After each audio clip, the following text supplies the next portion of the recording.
I was, yeah. There we go. Space, the final frontier. These are the voyages of the starship Enterprise. Its 5-year mission, to explore strange new worlds, to seek out new life and new civilization, to boldly go where no man has gone before. Greetings, salutations, and welcome to Retrek. I'm Captain Jim, and with me, of course, are Admiral Elliot. Hi there. And Dr. Squee. Dragon! And we're here to talk about what would have been the mid-season finale of Prodigy if they'd have released it in 2 lots weekly, as they probably would have done if Paramount hadn't cancelled it. Or, for those of you who are going by Netflix, we're talking about episodes 9 and 10 of Season 2, which are called The Devourer of All Things, Parts 1 and 2. I'm just surprised, seeing as it was going to be the mid-season finale, they didn't really play out any big guns. This seems so average as 2 episodes. Yeah, there's not much going on in this. There's nothing special at all about it, is there? I mean, No. And the strange thing is, if you look at it, and I only realised this watching this back today, it's kind of, even though there's so much going on and so much exciting stuff, it's almost a bottle episode. For a lot of it, they're just in one location. Yeah, one location, but you know, if this was live action, this wouldn't be a bottle episode. You'd have had to build a whole new set. Like, I thought the classification. I mean, I know the purpose of doing a bottle. I think usually the purpose of doing a bottle episode is so they can reuse sets. But I think the qualification is just that it's on one set. I thought. I'm not sure. I always thought a bottle episode is where you use standing set. Yeah, you use in effect that's what happens, but I think the classification is just that it's in one set. I mean, it's nitpicking, but I'm just we shall go on TV tropes in between this week and next week, and we shall find out the definition of bottle episode. It would certainly be crazy if you did a bottle episode and then built a new really expensive set. But, I suppose you want to get your usage out of it. But I think, I mean, certainly the reason to do it was to save money. But I think under technicality, it might. We will find out. I think the only reason you'd build a really expensive set for a bottle episode is if in your production plan for the rest of the season, you had a lot of plans to revisit that really expensive set for a bottle episode. Which DS9 did in The Adversary, the season 3 finale, was entirely set on, well, apart from the opening sequence, was 99% of it set on the Defiant, but at the time, they didn't have an engineering, they didn't have several of the briefing rooms and things like that, and the corridors. So they were like, right, we're gonna spend the season finale budget on building the rest of the Defiant because we've only got a bridge up until now. Anywho, whether it's a bottle episode or not, there is a lot going on in these 2 episodes, and we're going to talk about them. I mean, can we just say that we have an appearance by one of the biggest lying bastards ever? Yeah, one of the biggest lying bastards ever does appear in this episode. It was really weird. I don't know why they had Nigel Farage. Oh, did you say? And I'm sorry, this will immediately date the podcast, but the Liz Truss thing where they put the picture of the lettuce up behind her, and she's now just done a tweet saying that it was an attack by the far left and it needs to be sorted out and blah blah blah. Like, go away! That was hilarious. I mean, when they were doing it, she was wearing a green dress as well. Yeah, exactly. Yeah. Brilliant. Sorry, anyone who's not in British politics, apologies, but it was funny. That actually went around the world, like you saw on American shows and Australian shows. Well, it happened in America, didn't it? It's been done in America, hasn't it? Because she was there you go. I just saw it on the internet. Whoever was in charge of the PowerPoint, that's worth losing your job over. Is that like, if they want to have a GoFundMe or something, I'll stick some money in because that were worth it. They will get to do interviews based on the back of that. I mean, like, as I say, it was like I would see these shows in America where they did a supercut of all the coverage it got around the world of the fact that she lost out to a lettuce. Yeah. Right. Brilliant. Yeah.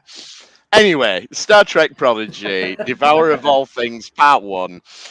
We start off with Gwyn making a personal log, and she drops an Enterprise reference where she says it's been a long road. Oh, yeah, that was And nuts. I feel like that is obviously a wink to the audience in it, because Can't not be. everybody knows that everyone hates that song, and I know. I don't hate it. Yes, I honestly don't. yes, No, I honestly think, genuinely, that, right, this has always been my take. Sorry, Elliot? I was saying you do hate it. You've just been brainwashed into thinking you don't. No, right from the first episode. Because everyone originally hated it. And as years have gone on, there's more and more people go, actually, I love it, and I always sing along to it. No, in fact, I can say from the first episode, I thought the reason why it works for me is because it was about that spirit of kind of like, I don't want to, sorry, it sounds like I'm going for a pun, the spirit of Enterprise, the spirit of kind of like it grafting and everything. And that is so tied into kind of like that kind of almost cheesy rock kind of thing from America. That is the American ideal of like, we're going to make it. You know, it's like, and it fit for that reason, the way they were showing the kind of age through the credits. So I like it for that. I agree. I think the intent was really good. I think the visuals are really good. I think the song's crap is the problem. If it had been a cheesy rock song that were good, I'd have been happy with that. Yeah, you know what? She hated the song. There you go. You know I what? think I was the only one who didn't at the time. Right. So St. Elmo's Fire. St. Elmo's Fire as the theme tune to Enterprise. Because that's got the line, I can make it. No, it's got, I can make it. I know I can. You see, that bit would work. The St. Elmo's Fire reference, I'm not sure how that works so well, though. In St. Elmo's Fire... from there to here is all about going that journey. It fits perfect. In St. Elmo's Fire, another name for the Aurora Borealis, that fits in with stuff in the sky. You know, it'd just been better. I would not have questioned it. Any cheesy rock song from the 80s would have been better. Get a bit of Bon Jovi in there. The lyrics were on point as far as it'd be so much better if it were like, Captain, my time is finally here. I'm not being held back by the vocals and let's anymore. notice they have never tried to do another theme song that had lyrics to it, which tells you everything you need to know about how bad it was. The good thing is, with my singing, that will never get recognised by the copyright strike. Anyway, Gwyn's making a personal lock. And a long road. And it has been a long road. And they get from there to here, and there's nothing there, which bit of a letdown. Yeah, the time isn't finally here. No, the time is not finally. Well, time is very. Time's very whiny in this. Oh my god! Can we just take a moment? Like, I know I've said this before, but it bears repeating. The amount of time travel love, the amount of different types of time travel, the amount of anomalies, the amount of kind of there's everything that's ever been mentioned in time travel in Star Trek is in this series. It's magic. And what's like they have said this is literally a follow-up to Voyager. They have admitted that. It's not like and they hit it so well. Yeah, I know. But, where they're on the Voyager at the moment, especially. It's very unlike Voyager because you're actually getting a resolution to the time travel. That's true. It isn't at the end of the episode, oh, that never happened. We don't know. Yeah, because there's in our logs. Because there's a bit where Janeway says, like, oh, don't talk to me about time travel. It's like, you can't remember any of the time travel that you've done. It never happened. Literally, you think you've time traveled once, whereas we had to sit through 7 seasons of it. You have time traveled a lot. And ironically, as we said the other week, the best one of the best ones was with Chakotay, which it was not necessarily a favourite. Well, we'll get to him. So it's a hidden planet, but it's not Aldea, the hidden planet. It's not that silly one that Dax were going to go live on, but didn't, Meridian. It's a new hidden planet, and we find an ancient temple. And the temple's got statues of the Traveller, and you get these kind of snippets of dialogue of the Traveller, which... he is listed on the cast on IMDb, so I don't know whether they got him to record these new or whether they've pulled them out of episodes. It's got to be archived. But he's definitely credited. I think if you were pulling it out of archives, you wouldn't have to credit him. That's what I thought. Well, they usually But have to if put they've it had like to- if- archival footage, but maybe they just didn't bother with the because they usually do put something just crediting the archive timeline. I'm going to assume that he's recorded it new. What do you think he would be Repeating the available? credits. I mean, I'm sure that guy's in Hot Demo. Like That he's in a lot of stuff. I think. Isn't but he? just recording. Isn't he Gary Oldman these days? Like Probably. that I'm pretty sure. he turned into Gary Oldman, Yeah. and everything Gary Oldman's in is that guy. Yeah. Anyway, so there's a big statue of the Traveller. There's the voiceovers, and they're like, "Oh, it's Chakotay. We found Chakotay," but it's not. Which that's an up for this episode straight away. You think you're going to get Chakotay, you don't. But who you get is, as Elliot alluded to, Mr. Lying Bastard himself, Wesley Crusher, Will Wheaton, who has retired. He doesn't take acting gigs anymore. He made a point before this started being shown of letting it be known I had retired from acting. I don't do it anymore. I don't do anything. And I love him for it. I love him for every word of those lies. I love him. He reposted his blog where he talks about how he's retiring. It's like, yeah, no, well done. I'm with you. Like, you know, it's the Andrew Garfield approach to publicity. Can I also point out the irony here is that, as I said to you, Jim, I only didn't say to you, Elliot, because you hadn't watched them all at this stage. It's pretty much a Doctor Who take on Wesley Crusher, I feel, in this, especially because it's got the manipulate thing, it's got the eccentric, it's got everything else, and the thing which is said quite often about the Moffat era of Doctor Who is Moffat lies. So it's even a nod to him in the fact that he lied his ass off about appearing. Yeah. But this is so Doctor Who. And again, the fact during the Sylvester McCoy 7th Doctor era, they purposely made it so that he was manipulating events and manipulating Ace and stuff. So this even takes specifically, like, it's not even just a general take on Doctor Who. It specifically reminds me of a Doctor here as well. It's great. It's just, it's wonderful. But without being too much rip-off, it's just like a lovely kind of nod. And I like the fact that where this is set earlier in Wesley's timeline, by the time you see him in Picard, it's possible he's kind of like settled down and perhaps learned some lessons from this. So it kind of all fits very nicely. Yeah, it does. And I'm sure there'll be comic books that piece together Wesley's personal timeline. But can we talk about Wesley's outfit briefly? Because I love this. First of all, he's got his season 1 sweater that he had before he became an acting ensign. He wore that crappy red sweater. And that's what he's wearing. But what he's wearing it under, I think we're all agreed that the Picard field jackets are the coolest Starfleet jackets, uniforms we've ever had. But Wesley's like, hold my beer because I've got a 3/4 length one. And 3/4 length leather jackets are instantly cooler than regular length jackets. I say it's a nod to the 7th Doctor, but outfit-wise, like all the modern Doctor Who's always have a kind of long jacket, long coat as well, which just kind of feels a little bit noddy to. And it's the amount of sweater jokes that he makes here is just delicious because, of course, everyone Jodie knows. says she loves the sweater jokes, so I don't remember the sweater jokes. Please enlighten us, Dr. Squee. What he said it's like, so he goes, oh, you'll need a sweater. Don't worry, I've got loads back there. And he goes, oh, it's like when you pull a thread on your favorite sweater. He like makes loads of jokes about it. It's maggoty with sweater jokes. And it's so great because, of course, Wesley Crusher is remembered for wearing those kind of naff 80s sweaters. So it's like, it's delicious. The fan service without it feeling kind of overdone. Like if you didn't particularly know that, and like say you're a young person watching these, like, and you haven't watched Next Generation, you just think, oh, it's a funny sweater thing because he made a comment about sweaters to begin with, and now he's metaphoring everything around that. And that's the sort of thing the Doctor would joke about. It's almost like the fish fingers and custard, like just something a bit abstract that the character fixates on. And while we're talking about this version of Wesley, this is just Will Wheaton. This is if we didn't know Wesley Crusher, that this wouldn't be Will Wheaton. Yeah, this wouldn't be that recognizable as Wesley Crusher. This is just Will Wheaton, which I don't have a problem with because I think Will Wheaton's awesome. Nice.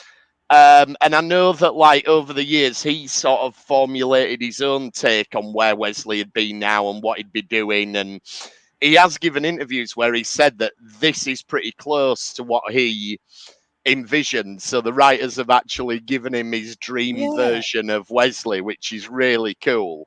I mean, if you look, I was just going to say, if you look back on Wesley, though, it's really hard to sort of like do a take on that same personality now, because he was quite kind of like, he was very ambitious and everything, but he wasn't very, I don't want to say uncharismatic because that seems unkind. It was a kind of fine portrayal, but he was he hadn't formed who he was yet, really. Like, the most we see is him, like, we even see him as a bratty teenager, so we do see him being sort of different throughout the life of the show. So it kind of fits that. Like, I didn't mind that. Like, sometimes it can feel jarring if someone's an adult in the show and they're so different in another one, and you can't see the other character. But I think where he was a kid, it sort of takes the sin off it a little bit. For me. I think you can get away with it because people do change from how they are as kids and teenagers. Yeah, they do. And I think the Wesley we're seeing here, it feels very sort of autobiographical to Will Wheaton. He's very open about the struggles he had when he was younger and how it took him a long time to feel comfortable in his own skin and who he is. And I think it's great seeing his fictional avatar having that moment as well and being who he is and being awesome. And like, is Wesley Crusher now one of, if not the most awesome Star Trek characters ever, which is quite he's very up there now, which, if you said this before we got season 2 of Picard, you'd be laughed at for it. What I think would be really good is if they do finally, please dear God, make Star Trek Legacy, then you could have a really awesome episode where he goes to see his brother, and you've got Wesley Crusher versus Q, because Q is established in that world, and that would fit so perfectly. And you could almost have a fight between like I could imagine him being able, and like his influences. I could imagine him being on almost a level par with Q, because he obviously is. Because like he's obviously using similar powers with the power of Force. Yeah. He's got a lot of power. You do get the impression that the Travelers and Wesley are a bit more limited by what physical plane they're in, that they have to use a bit of technology and they have to... He's more sort of Trelane. I feel like he's at the level that Trelane was at. in the books was a Q. Yes, he was sort of a trainee Q, wasn't he? I think we could have just... it'd be an awesome thing. It's almost like...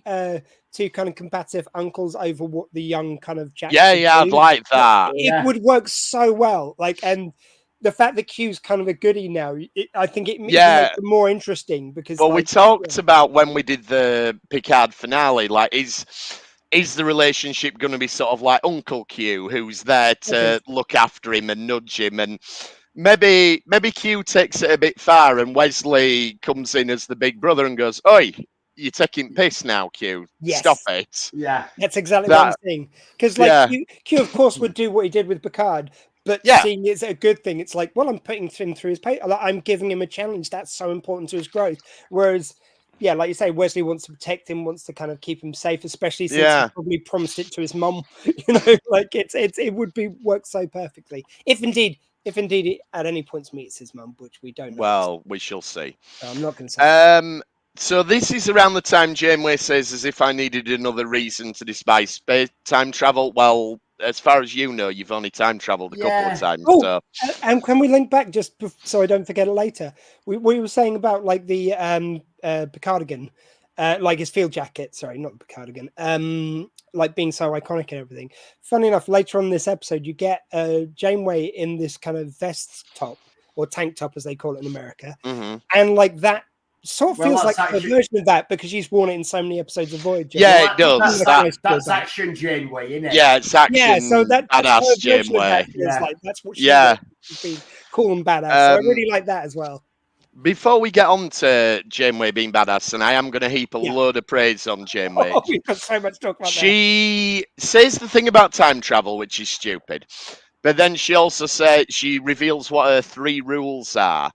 And the third one is never abandon your crew unless it's Tuvix or your salamander She babies, didn't in which case you can abandon them. She abandoned the baby. She just split Tuvix up. She just basically split up the band. She was more a Yoko Ono than leaving them behind. But the babies were not part of the crew, so I suppose she could argue that. But she's still.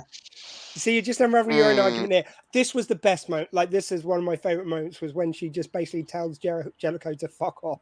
And like, Picard, I love a good Picard scene where he kind of lays the smack. Like, he'll kind of do this wonderful speech, which will rouse you into doing the right thing. And when the Admiral's doing the wrong thing, he'll say yes, and then he'll go insurrection later. Whereas Janeway's just like, you know what? I'm not fucking I'm too old in the teeth to be fucking around with your bullshit. I'm doing this. Oh no, we're going to a tunnel. You know, it's great. Yeah, that was good. And it feels like it's again, it's something I've said before, but I think this is the best evidence of it. That when they were originally writing for Janeway, I mean, like, Kate Mulgrew was always amazing. She was always wonderful. But she's talked about how the kind of writers got in her way. Sometimes they always talk about, oh, we should do something different with your hair. She's going, just fucking leave my hair. Who cares about my hair? I'm the captain of a starship. And there's none of that bullshit. There's none of that kind of misogynistic writing. There's none of that crap. It's almost like, I think, sort of, in the years since Voyager's come out, I think what has happened is people have cherry-picked parts of Janeway, and we have this perception of Janeway as this badass and everything, and she is that, but maybe for 60% of the show, and there was 40%, and I think, like, the cultural perception of Janeway is better than what the show actually gave us. But I think that cultural perception is informing this, and we're getting Janeway's final form here, and what she probably always should have been. To be fair, when you talk about the cultural perception, and we could have the same thing with TOS, TNG. Yeah, you do. DS9, all of it. And the reason that we get this is there's favourite episodes that people watch again and again and again. And then there's other episodes and people might watch it. Oh, I'm doing a complete run through of it, so I'll watch it all, and they'll watch it then. But they won't go back and watch the sort of lesser episodes. So you get, exactly. Yeah, I'm going to watch a lot of Action Janeway because she's awesome in this. I'm going to watch her go down with the ship because The Earth from Hell is an absolutely amazing two-parter. Yeah, and that's why you get it comes into the culture. Yeah, it is. I think it's also. And it's great because people pick what has been best about that character. Yeah, exactly. We know bits about her, but you pick the best, and then you go, let's make it the best possible version. And that's what we're getting, which is great. I'd also add to that, the reason why we remember those moments where they're at their best is it seems like those are the moments where they are what. Like the other bits are just bad writing. It's not really what they're going for with the character. They just feel like they have to add all this extra shit on. Whereas we remember what they were going for and what the actor portrays best. So like Janeway, badass. Like really, she would make really tough decisions. Of course, Sisko's such a badass in war. But there were so many episodes earlier on where she was kind of space dad, and they tried to make him something really not kind of quite fitting to the character, even though he was a wonderful dad, unlike Worf. You got obviously we got Picard, great orator, but there's some scenes where he goes and does a silly laugh. Like, you know, there's all of them with these moments, but they're just really bad writing. It's not even, I think, what they were going for with the character. They just thought it was funny or good, it just wasn't. It was just bad writing. And I enjoy the bit where Wesley shows us the diagram of the universes, and he quickly rattled, well, we've got the Mirror Universe, we've got the Prime Universe, we've got the Narada incursion. And it's network.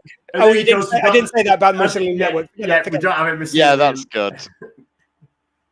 Yeah, we don't talk about that. That's really good. It looked very much like they were copying Marvel with the TVA there. With that, very much so. I thought Back to the Future as well with the Divergent. It's all. Which is the daddy of all of them. In fact, even in Marvel, they say about. To be fair, I'm not sure how else you could really show it unless you did. No, it's the easiest way to. If you're doing it on a 2D display, that's the only way you can do it. But it's the easiest way to understand you're always going to go, oh, they're copying so-and-so. Oh, they copied so-and-so. Yeah. Well, yeah, I mean, like, as I say in Marvel, like in Endgame, they even reference Back to the Future. Yeah. Because they know they've got to go down the same path, and they're in a world where you can reference this. In Star Trek, you can't really. Like, you can make oblique references, but you can't really. Yeah. I suppose Wesley could reference it because Wesley could. That would be back there in season 2. He's close enough to what happened at Picard. I don't know. I feel like if they make meta references outside, like Lower Decks can, but outside of that, it's it doesn't feel very Star Trek. No. Yeah, it's besides, Star Trek did it first anyway. So yeah, now we find out what the squiddy things are, and right, I know they're called the Loom. Oh, you mean the race from Doctor Who again?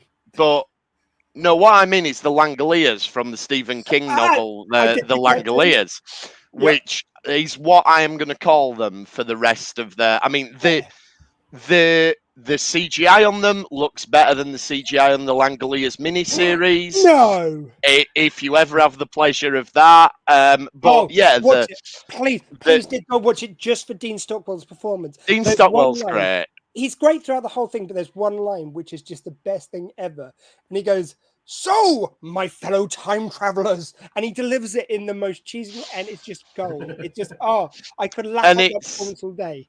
It's one of them. It's the Langoliers, where it's one of those concepts that when you're caught up in the moment of the story, you buy it like it goes. They're disposing of the past in the most efficient way possible by eating it, and you sort of go, "Oh yeah," and then a minute later you go, "No, fuck off, eating the past." But that is what these are. They're these things that are eating timelines. And spoiler alert for the Langoliers, but another bit which I've got. Sorry, I will get off it after this bit, but it's just such a wonderful drums. It's so bad, it's amazing. There's one bit where this the young guy on the kind of plane, basically where they go, it's like everything sort of dies and goes flat. Like there's Coke there. Yeah. They open it, or Pepsi, I think it is. They open and it kind of it's automatically flat, and they realize on the plane there's still life. So when they take the Pepsi onto the plane, they open up and it fizzes up, and he has a sip and he goes, "Gentlemen, the Pepsi is excellent." It is so badly written. I love it. Like, I'm sure the original short story is great, but it's average. The acting is wonderfully bad. The novella is not one of his best. I read it earlier this year. A steak dinner. Yeah, but again, it is a pulpy story. But yeah, these are the Langoliers, and that is what I'm going to call them. Yes. So they escape to one of the safe houses, which ties it back into operate assignment Earth and whatnot. I'm sorry, Jodie, but it's space magic. It's space magic, yeah. That is Trek. And then Voyager arrives at the planet. Now, this is possibly my only criticism of Prodigy and the way it's produced and the way it's put together.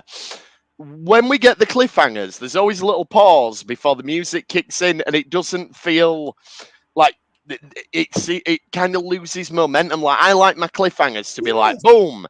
And then, you know what? Put the Duffs off EastEnders in, like this, doom, doom, doom, doom, doom, doom. That's how you do a cliffhanger. It just almost feels like they forgot to run the credits, and then, oh shit, better put the credits on. I mean, I don't know why it's so noticeable here. I think it's with Nickelodeon, with the kids shows, they put an ad break the credits. Yes, I bet that's it. On their other channels, I think they put it one act break before. So I think it's... I bet that's it, yeah. I was about to say, I think it's probably also because it's aimed at kids that they don't leave it too suspenseful. They kill some of the suspense. And maybe they give them a little space to calm down. Maybe. I don't know. It just looks jarring watching it a little bit. But it's every episode, so there's obviously an actual full-on reason why. Yeah, it's deliberate. What they usually do is, so it's basically, so they'll play the credits, so the kid will stick around, hopefully for the credits, and they'll watch the next show, so it flows in. So, because I don't think they then do an ad break between. No, they usually do. Yeah. They do the pre-credit, and not well. When I saw shows in America, they then do the pre-credit, and then they do an ad break before the credits to the show. So it basically keeps you watching, I think, is the theory. So the next show starts straight away. Yeah. So I think it's manipulation on that level, in which they will possibly. But that'd make a lot of sense, actually. A bit of child psychology to get. But it does look a bit jarring. I like it. And that was another problem Enterprise had with its silly theme tune. That like you'd have a cliffhanger at the end of an episode, and then it'd go do do do do do do do, and you're like, that's not cliffhanger music. What are you doing? It is a very, very fair point, and it's a really good argument against that stupid. Whereas again, amazing theme tune. You could. I was seeing my dream come alive again. Oh, come on, man. Once again, you could fix it with St. Elmo's Fire. It'd be like, oh, the Klingons are attacking. I can see a new horizon. There you go. That's another good Star Trek lyric. I can see a new horizon. I don't think that fits either, to be frank. Yes, it does, because they're looking for new horizons. And there has been Star Trek Horizons. They're boldly going. I was talking about from the cliffhanger more. It's like... that's better than the Klingon Empire will take the Federation. Take me to the future with St. Elmo's. Great. It'd be brilliant. Anyway, part 2. So Wesley is explaining the stakes of all this. Basically, the destruction of the entire universe. No pressure. And it says the travelers have said that they can't see any way to solve it. But his mum lives here, so he's going to make it right. And isn't it at the end of the... It's been through a million realities to find the solution. Yeah. Which is... Sorry, go on. Oh, no, sorry. Go I was going to go on something else. So. I was going to say, that's very Doctor Strange with his I've seen one reality where... Yeah. No, I was just going to say, isn't it? Is it at the end of the last episode, the beginning of this one, where they go into the supervisor's room? They go into the room at the end of the last one. Yeah, which is just delicious. Like, and that is the Gary 7 set, isn't it? Yes, that is. Yeah, and it's 1967, like it should be.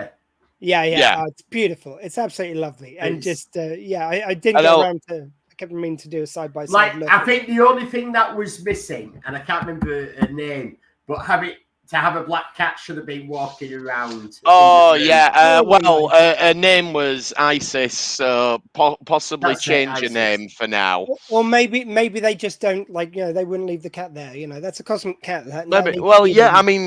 She was a person, wasn't she? So I think probably not the best idea. Yeah. But I think it would just been a nice touch if you had the black cat just walking around. You didn't have to use it or anything. You could have just had the odd little couple of frames where the cat walks past, and it just been a nice little Easter egg. Yeah, it's lovely. It's lovely to tie in all these kind of moments as well, and where Picard, I think they were definitely comparing notes. Yeah, it's like I like where Picard ends up using the supervisor's Gary 7 thing. It's a lovely continuity of it as well. I like it where it was actually the first episode, wasn't it, where Dal goes, "Can I speak to your supervisor?" And Wesley's there. What do you know about the supervisor? Yes, that's good. Yeah. And it's like when Dal says something else, and Wesley goes "Hey, oh no, don't worry, you'll find out later." And I think it's referencing some bit which happens later. Hello, Trek Time. How you doing? Hi, hello, Alex. Yeah, hi, Alex. So Michelle wants to go on the mission. And I like that the Andorian goes really super dramatic, I will protect her by the fires of Grasp's hammer. Basically. It does.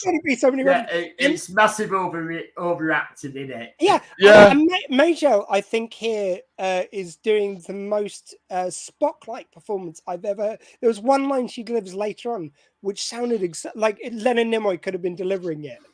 And it's delicious. This, I don't know. It feels like they've just gone. It's like, go through it all in this one. Just every kind of bring up every performance, give up every cheesy kind of tie-in reference, every kind of like subtle nod to other properties as well as our own. It's all in here. And I love the bit where they get Middleton gets Langolired.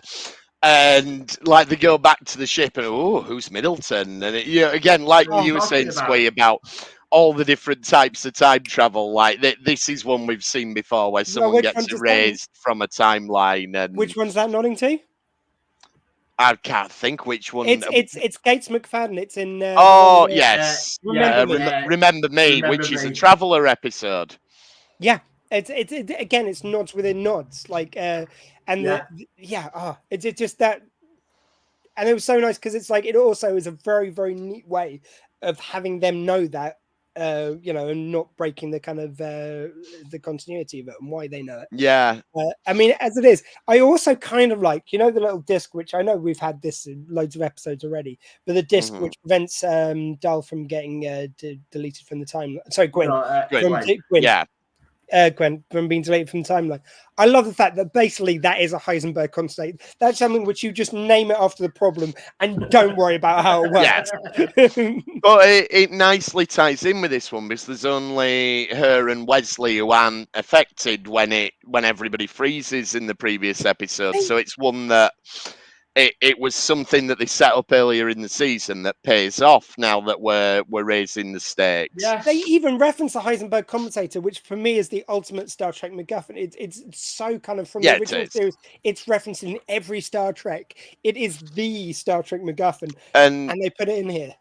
I really enjoy the moment where they're trying to beam him up, and Michelle throws the comm badge away, and that prevents them from beaming. Now, I'm willing to bet if you want to look into this, that's probably not exactly how the transporters work once they've got a lock, because she starts to dematerialize. So I always thought that they used the badge to triangulate where you were, but once you start dematerializing, they've got you. No, it's one of those. It's one of those things. Is the transporter and the comm lock? Yeah, it's very flexible how it works, because sometimes you need your badge, because without a badge you won't be able to be beamed up, so they need to get everyone a comm badge.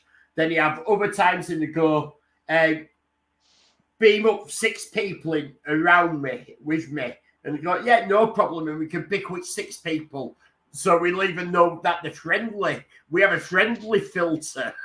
Yeah. and it's very mismatch, and then you have other times where they should have a lock on her just for being there. We're sensing life forms, beam them up.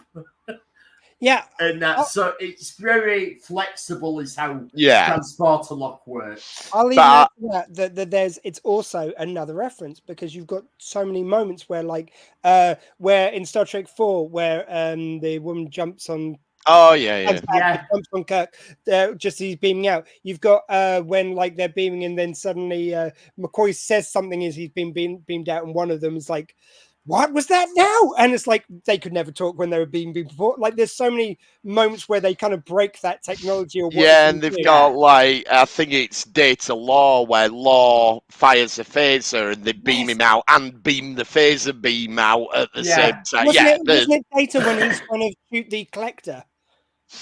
Oh, that one is you don't know whether the weapon was discharged or not. Definitely did. Yeah. Anyway, so then you get this cool moment where Wesley says he can't risk letting Michelle in, and Dal goes, well, I can, and brings her in anyway. And that's a fine line to walk, where you've got a classic character like Wesley making the right Star Trek decision, the hard decision, and you've got this young upstart character defying him. And were it not as well written, and were Dal not such a likable character, you could easily have had a situation where people go, well, I don't like this kid standing up to Wesley, I'm not putting up with that. But it doesn't come across like that. You're on Dal's side with this. Can I throw into that though? Was Wesley maybe doing this on purpose though? We are establishing here that he's a manipulator. We're establishing he's teaching these guys things without saying it. Was part of a lesson that Dahl needed to learn in this moment, or that he needed to know that he was able to make those decisions to go against the grain. I wonder if this was a teachable moment. And it's so open. I like it open. I think Wesley's just the worst. I think this was a teaching moment. Yeah, it could go either way. Can we address what Jodie's saying? Yeah. We will address what Jodie's saying. So Starfleet science seems a bit flexible in this show. Kids who watch this, then the older series are going to be annoyed. And I think you're wrong, Jodie, because Starfleet science has always been massively flexible, not just in this show. And I think they're enjoying that. I think they're almost referencing it. And Starfleet science has always altered to do what the story needs it to do. This is true. And I think, though, she does have a fair point that there is a certain demographic of fans who watch this, get a certain thing out of it, and then watch an older show and don't enjoy it. For example, the people like me who were very happy that it wasn't Chakotay will go back and watch Voyager and go, oh my God, he's in every episode. Like, what is going on? Yeah, I think they're also having great fun with the fact that there are all these competing ideas, like I was saying about the time travel, and they're bringing it all in, and they're sort of like finding ways of justifying a lot of what they are doing does make stuff work. The transporter thing, it's like, again, the transporter is just malarkey anyway. It's always like there's no real, like, again, the Heisenberg compensator is why it doesn't work, because it's like the Heisenberg theory of uncertainty means that particles are always moving within your body, so you couldn't get locked. So Heisenberg compensators were made up so they didn't have to correct that. Yeah. Just for anyone who isn't aware of that. I use shorthand usually because we all know. So it's like, the transporters could never work, so you may as well have fun with it. Like, if they're not going to work anyway, there's no practical theory. No, I mean, why not just add loads of why not have someone jumping in why not have a combat beam thrown off so they don't get beamed up? Yeah, and I like that as a dramatic thing. All I was saying about it is I think that if you were looking for consistent transporter usage, you're probably not going to find it. But anyway. No, agree. Let's talk about Janeway's badass moments then. So she gets this first bit where the Langoliers are chasing the crew, and then she fires the phasers from orbit on them, and she has to get away from my crew. I think it's before that, though. You've got the Doctor, just to give him his props as well. How about 10 cc's of vengeance? Yes. And also he's a doctor, not an assembly line. Yeah, and you've got I haven't had a chance to build these for everyone. I'm a doctor, not an assembly line. And you've got the running joke with the counsellor who, sorry, I just want to build up to Jane, because I feel this all builds up to Janeway's moment. Because then you've also got the counsellor who's hiding as well, self-preservation is a type of valor or something like that. But then there's the moment where the other two, like the cadets, are under threat, so he does sort of shield them. So he still gets to, they play the joke, but then you still see why he's there. So he's like, he isn't the bravest person. He doesn't have to be, but still, when it counts, he will be brave. Yeah. I think that's very Star Trek.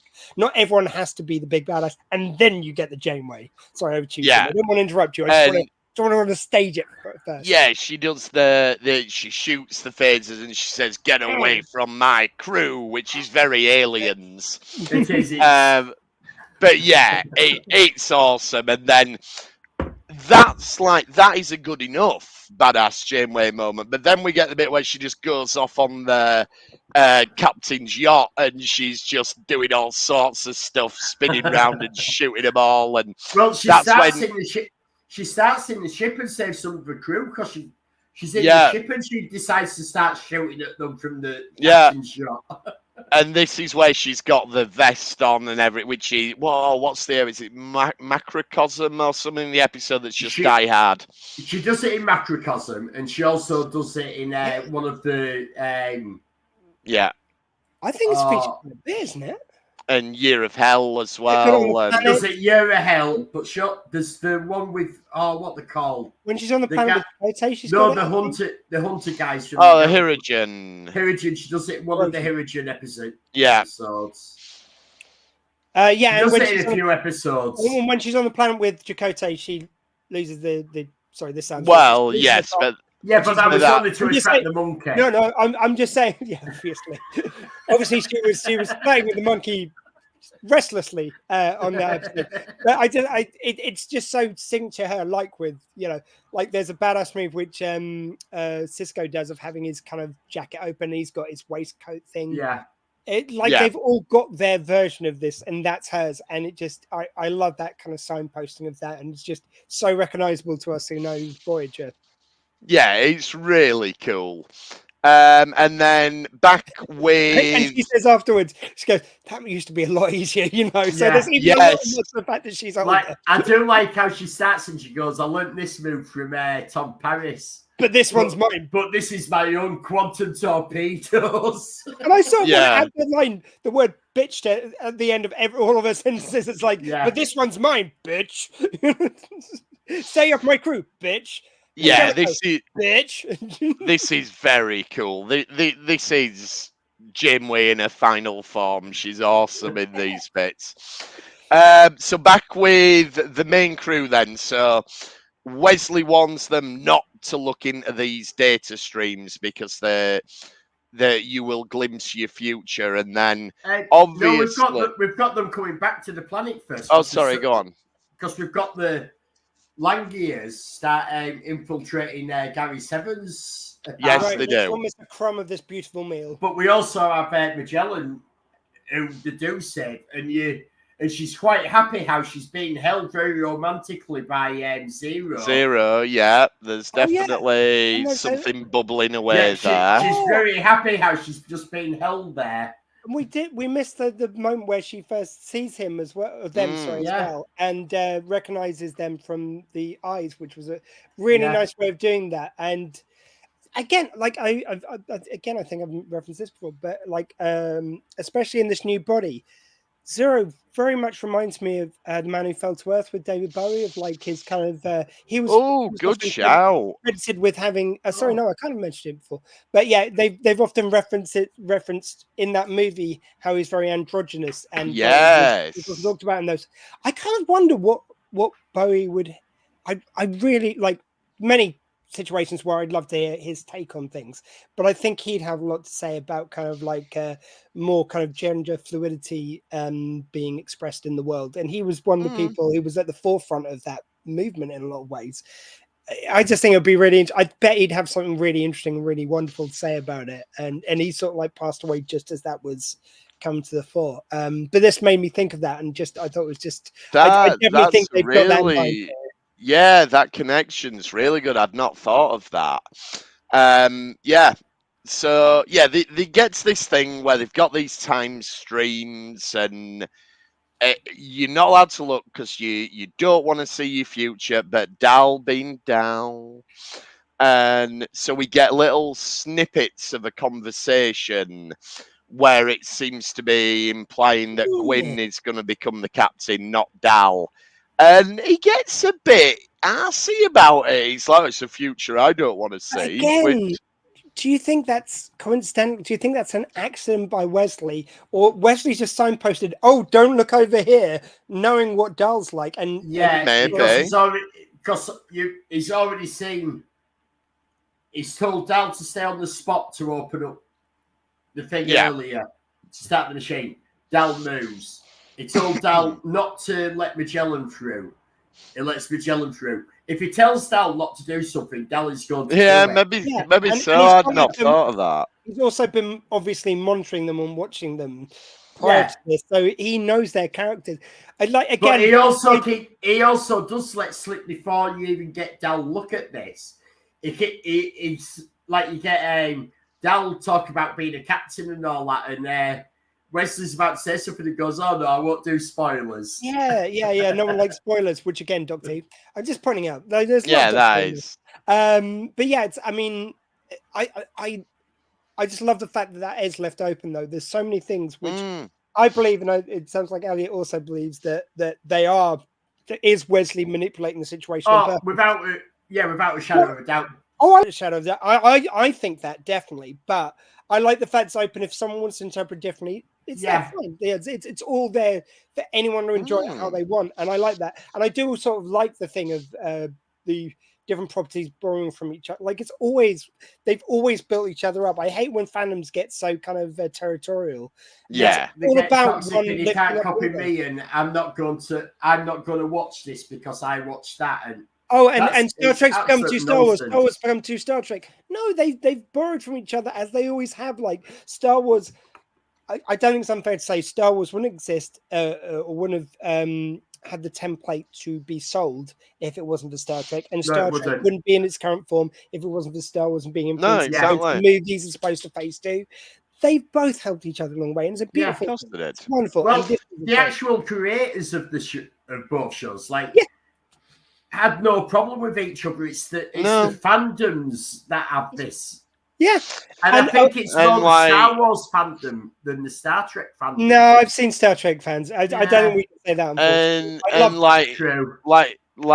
And Majel Barrett went on Babylon 5 exactly to try and head off any of this. But while we're talking about things we are open to interpretation with Wesley, I feel like this show is positing the idea that Wesley was Future Guy from Enterprise, because a few episodes ago we had that moment where we saw Murph talking to what looked like Future Guy, and now we find out that was Wesley. So they've not outright said it, but we know Wesley nudges timelines along and tries to fix things, and you get it. So it would make sense, and you do get it in the first episode. Murph, as soon as he saw Wesley, knew it was Wesley he'd been talking to. It's just everyone else can't properly understand Murph, so they were expecting it to be Chakotay. They'd misinterpreted what Murph had been telling them. Yeah. So I think there is enough now to headcanon that Wesley is Future Guy, and that finally answers that mystery. But it doesn't matter because Wesley heroically sacrifices himself here, so I'm sure that's the last we'll ever see of Wesley Crusher. And that's him done. We missed one bit, which I thought was a really nice way of kind of like putting a bow on something which has already been nicely established. That's Majel has been, over the course of the series, becoming part of the Prodigy kind of like main clique. Of course, and here you get Wesley saying, it's like, oh, I thought it was 5 of you. It's actually 6. It's like it's like them saying to the audience, she's one. She's definitely, like, there's no doubt now she is one of them. But that tells you as well that he's manipulating it to get Dal to bring her through. When he's there straight away, he has no problem. There have been 6 of them that have to do everything now at the end of the episode. When he was there so much against her coming through. No, he's already seen the future. So he knows he needs all 6 of them. So he is manipulating it. Maybe.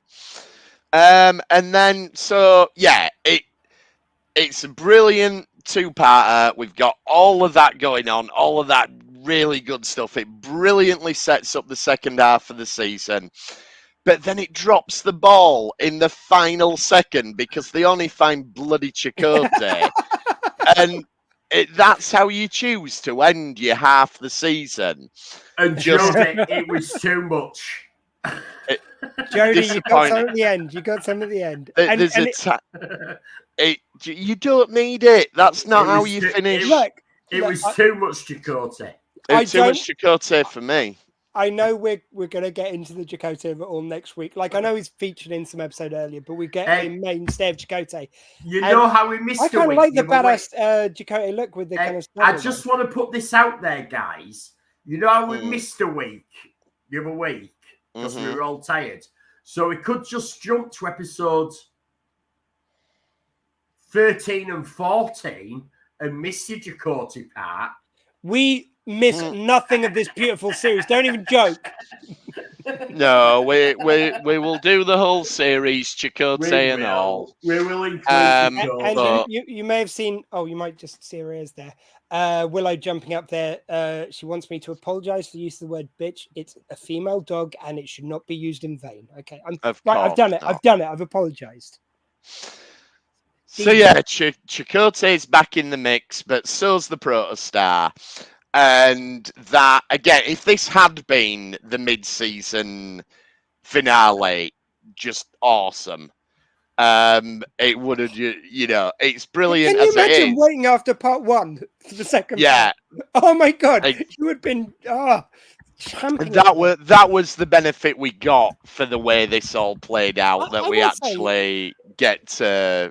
The only thing I will binge it. say is, though, if they had split it up, you do get the double. Like if Netflix had decided to sort of honor that format, you would have got 2 bites of the apple. Like it would have created, like, I think, even more of a kind of conversation. That's the only thing I would say, because we really want them to make more, is if they'd had that break. Yeah, an possibly. extra kind of like whatever you can do to get people talking more and more. Yeah, But that's a very like, small gripe.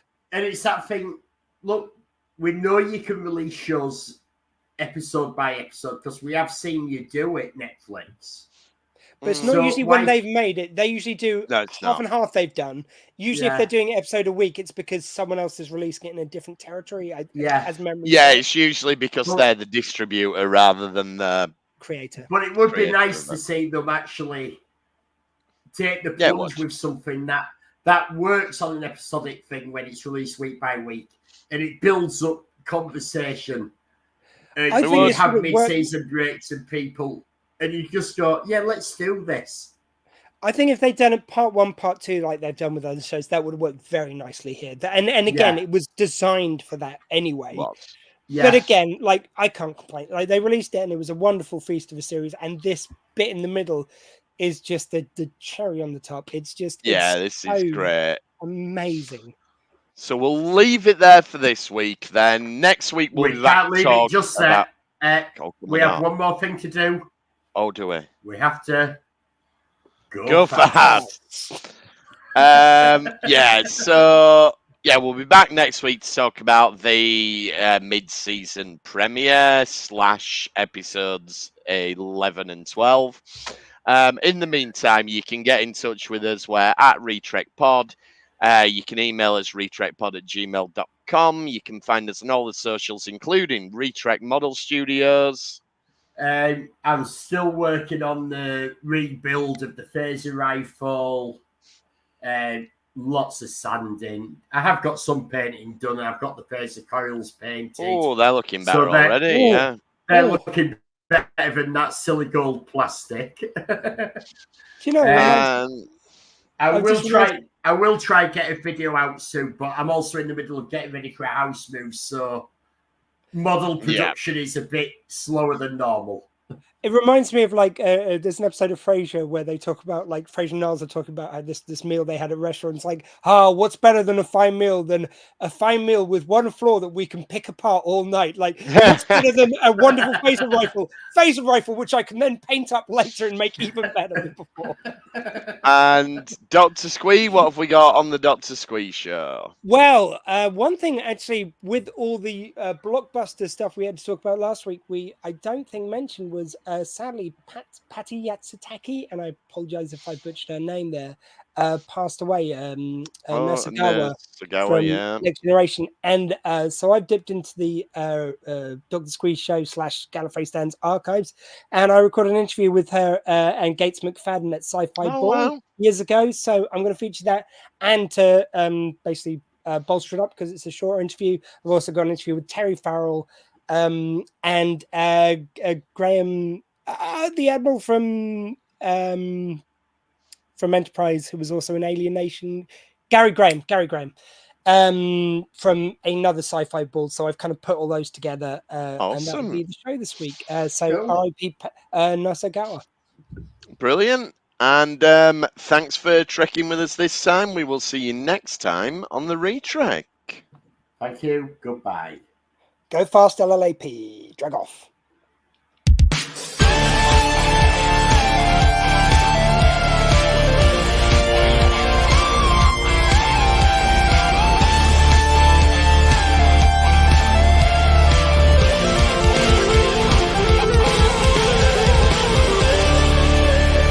Fascinating. Bonus.